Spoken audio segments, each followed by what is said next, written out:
Salut à tous et j'espère que vous allez bien et on se retrouve aujourd'hui pour une nouvelle vidéo tips. Alors ce n'est pas un tuto complet mais plutôt une vidéo tips puisque l'astuce que je vais vous présenter aujourd'hui n'est pas assez longue pour vous en faire un tuto. Mais récemment il y a une petite image qui a été postée sur le compte Instagram de Motion Designers, donc qui est le compte de la communauté où tout le monde peut soumettre ses rendus. Et c'est une petite vidéo qui a eu pas mal de succès, voilà, donc je vous la montre tout de suite.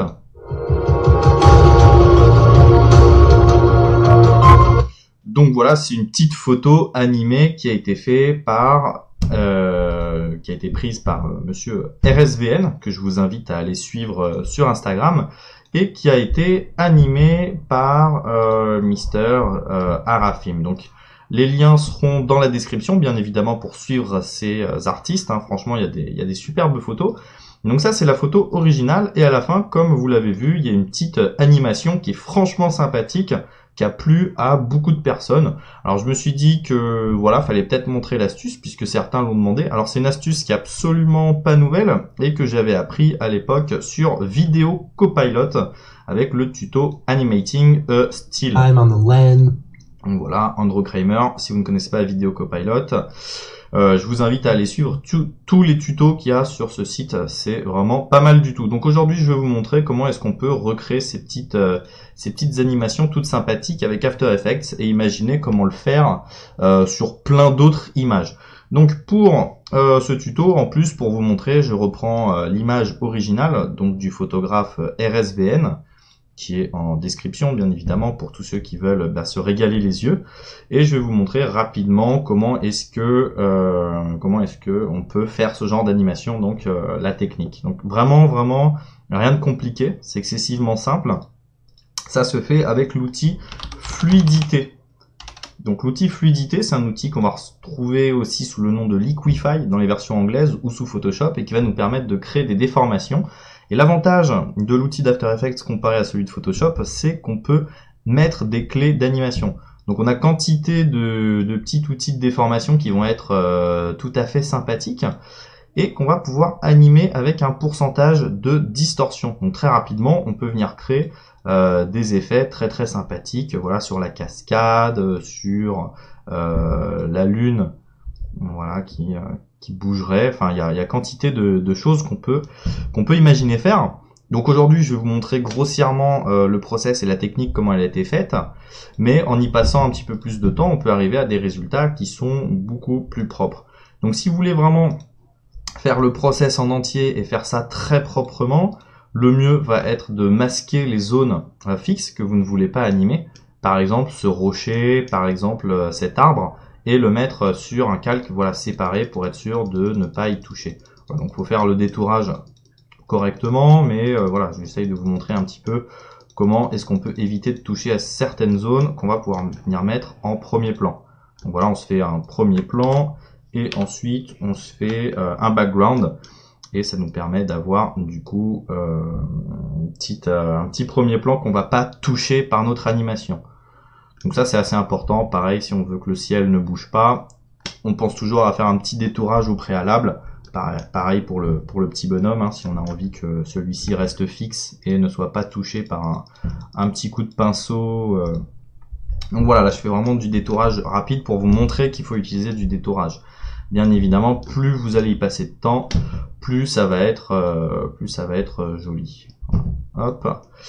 Donc la prochaine étape, eh bien, ça va être d'animer tout ça avec les outils qui sont mis à disposition. Donc si on analyse l'animation, on peut se rendre compte qu'il y a une petite chute ici et qu'il y a une petite animation ici de la lune qui tourne.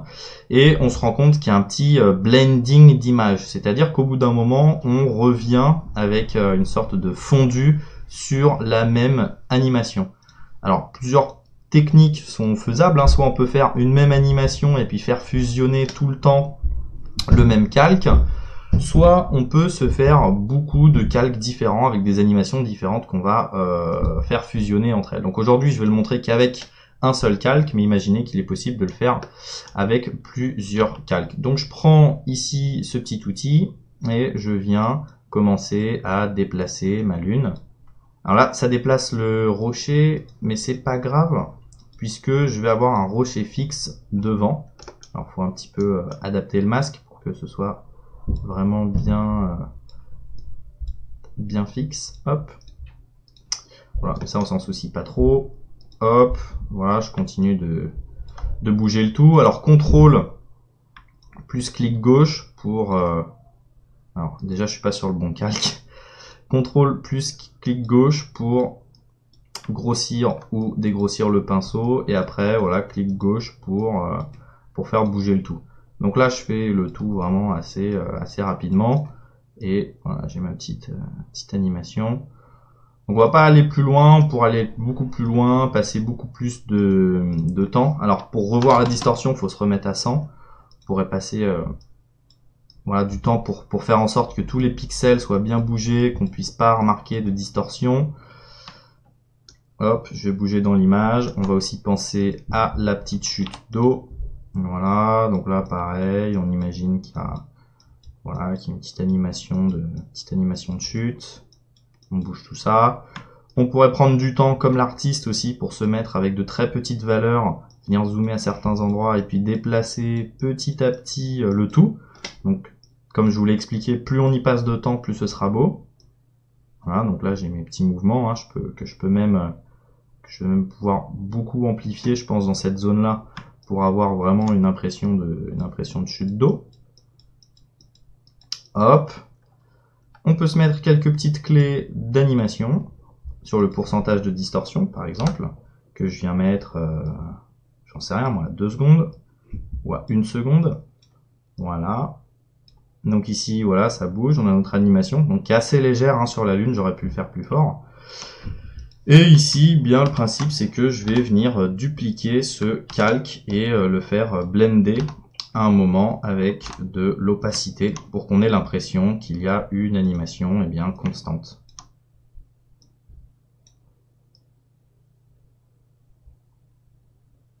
Voilà, et puis petit à petit, je vais pouvoir venir mettre les choses bout à bout. Et puis si on se focalise par exemple du coup dans cette zone, voilà, avec l'animation, avec le blending, on peut se rendre compte que au bout d'un moment, bah, tac, tac, voilà, je viens déplacer la chose. Voilà, je me cale à la fin, je fais matcher la keyframe, hop, hop, hop. On voit un petit peu le process, donc là j'y vais rapidement. Et là on va avoir l'impression d'une chute d'eau assez constante et infinie, voilà. Puisque c'est la même animation qui se répète. Donc là je pourrais même précomposer tout ça, le dupliquer, et si on se focalise dans cette zone, voilà, on a l'impression qu'il y a une chute animée constante. Bon là ça revient au début, j'ai été gogol de faire ça. Fallait juste dupliquer toutes ces pistes sauf la première et les redécaler. Hop, très bien que ça vienne. Hop. Voilà. Et là, si je lis, voilà, on a créé une petite animation de chute d'eau constante. Donc voilà le process qui a été utilisé. Et pour l'animation de la Lune, c'est la même. Donc moi, j'y suis allé un petit peu trop, même beaucoup trop légèrement sur les distorsions. Mon effet rend plutôt bien sur la cascade. Sur la Lune, je pense qu'il faut y aller beaucoup plus franchement et pas hésiter à faire des déformations différentes sur chacun des calques pour créer justement, pas avoir l'impression du phénomène de répétition.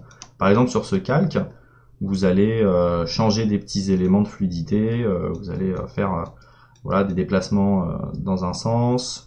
Sur celui-là, vous allez pouvoir les amplifier dans un autre, et du coup, à la fin, vous allez avoir voilà, des déplacements qui sont pas toujours dans le même sens et qui vont donner une impression un petit peu plus sympathique. Je suis pas du tout expert de cette technique, hein, je vous partageais juste l'astuce puisque j'ai remarqué comment c'était fait, voilà, pour animer ce genre d'image, et on en retrouve une bonne grosse quantité sur Instagram tout simplement.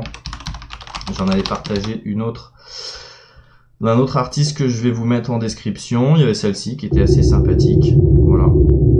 Et donc on voit bien le mouvement, la technique du masquage et le blending. À chaque fois on repère le même mouvement, voilà.